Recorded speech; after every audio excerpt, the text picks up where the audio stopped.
Welcome back po sa ating pong YouTube channel guys na. Ayan. So bali dito gumawa po tayo ng mga stirrups. Ayan.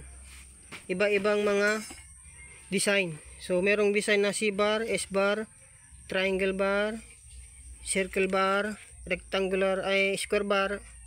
At ito yung tinatawag nating rectangular bar. Ayan.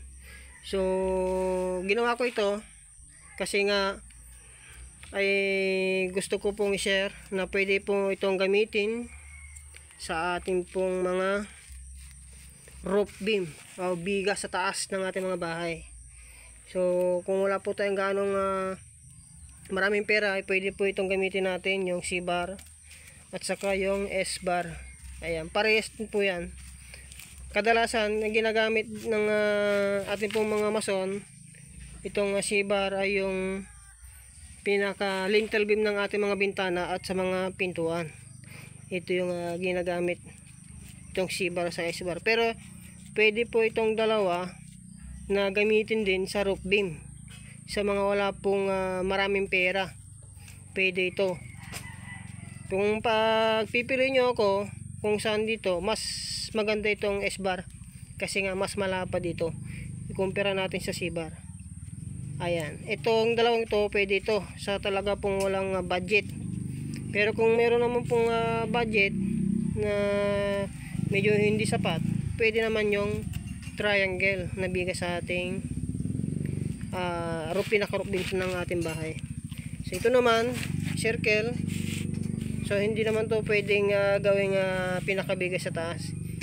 Gumawa tayo nito kasi nga pinakita ko lang na itong circle bar ay pwede po ito sa poste.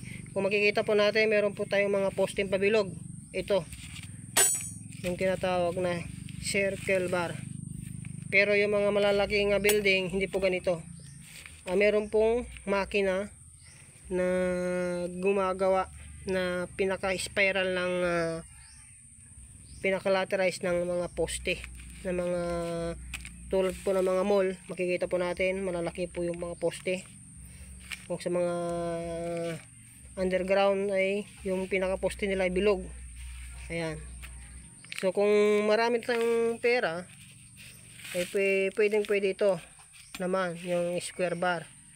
Mas matibay pa yung ating bahay.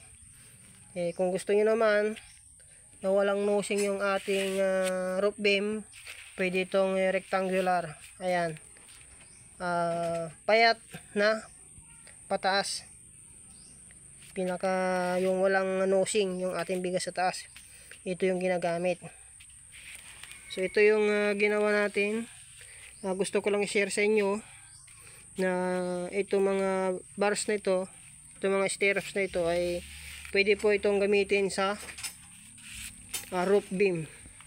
Itong lagi nyo tatandaan, pwedeng gawin itong biga sa mga wala pong gaanong maraming budget. Pero kung meron naman gaano, pwede ito. Pero kung talagang mas matibay at marami kayong budget, ito naman yung square bar yung gagamitin natin. Or di kaya itong rectangular bar. So ayan o. So pwede rin po ito na gawing mga poste. Ito, pwedeng gawing mga poste ito. Itong apat. Yan. Ito, pwede rin. Kaso nga lang, kulungan lang ng baboy. Pag ito yung gagawin nating poste, kulungan ng mga baboy, kulungan ng mga manok. Itong C-bar, S-bar. Pero ang gagamitin natin dito, na bakal ay dalawang 12mm para matibay po. So, nasubukan na po namin na gumawa ng posting ganito. Pero poste ng kulungan lang ng mga baboy at mga manok, kambing. Ayan. Pero kung talaga gagawa po tayo ng poste ng ating bahay, ay yung ito na, mga square bar, ayan, at yung mga rectangular bar. Ito yung mga stirrup po na ating pong ginawa. Sana magka-idea din kayo kung gusto niyo pong makatipid.